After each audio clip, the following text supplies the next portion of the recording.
yang pasti akan menarik banyak anak-anak muda untuk menonton, teman-teman muda yang kemudian kita lihat menyelesaikan sebuah kerja musikal yang akan kita tunggu bersama dengan suatu karya yang klasik dan semua orang pasti mengetahui karya itu. Siap. Terus Mas Garin bisa diceritain sedikit nggak sih tentang adaptasi cerita karya sastra yang diangkat ke panggung virtual ini sebenarnya karya ini kan memang karya yang semua orang hampir rata-rata pernah mendengar karena menjadi bagian dari pelajaran di sekolah ya. Dan kemudian karya ini memang hidup di berbagai ruang tontonan ya, dulu di teater sampai kemudian ada acara di televisi ketika generasi televisi tumbuh, dan sekarang ketika generasi digital tumbuh atau media sosial tumbuh, YouTube tumbuh, OTT tumbuh, maka karya ini lahir kembali lewat suatu komunikasi yang memang menjadi bagian dari kehidupan di tengah pandemi ini. Jadi memang kenapa memakai karya ini? Karena karya ini memang sebuah karya klasik itu selalu mampu ditafsir berulang-ulang dengan beragam macam pendekatan, beragam macam aktualisasi pada tema, dan beragam macam pendekatan pada karakter yang berbeda-beda.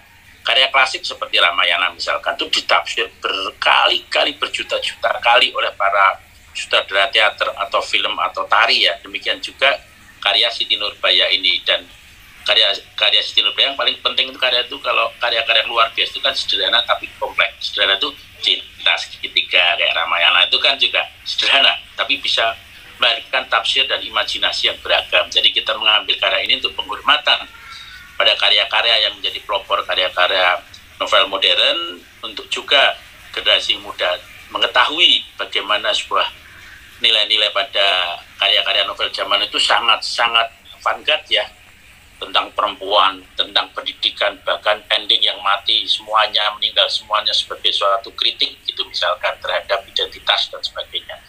Jadi dengan melihat karya ini, meskipun dihadirkan komunikatif simpel, tapi bisa membaca banyak aspek termasuk sejarah, sastra, dan bagaimana sebuah karya ditafsir berulang-ulang untuk kemudian dikomunikasikan pada penonton.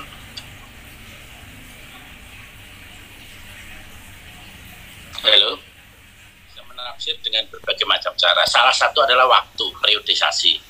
Ya, periodisasi justru sangat berbeda. Kalau Anda lihat ini diilhami dengan suatu suasana Jakarta kan, bukan Jakarta di sekitar tahun 70 sampai 75 gitu. Dan juga tempat pasti berbeda, tidak di Minang tapi di Jakarta. Oleh karena itu karakterisasi juga berbeda gitu. Dengan esensi konflik-konflik yang mempunyai tentu saja kesamaan-kesamaan dengan masa lampau gitu. Nah inilah yang kemudian menjadi dasar dari karya ini. Kemudian bertumbuhlah tafsir yang lain ketika dasar ini terjadi pada musik, yang kemudian akan mengambil ke apa yang buat referensi dunia musikal global. Anda akan merasakan perasaan dunia musikal internasional seperti apa, tapi juga tetap ada nilai-nilai dunia Minang misalkan kayak pada musik. Belum lagi kemudian pada kostum, dan belum lagi pada acting. Semuanya mengalami tafsir-tafsir baru karena esensi tafsirnya juga berbeda. Dan itulah yang paling menarik dari sebuah karya. Tafsir, dan pengembangan terus-menerus.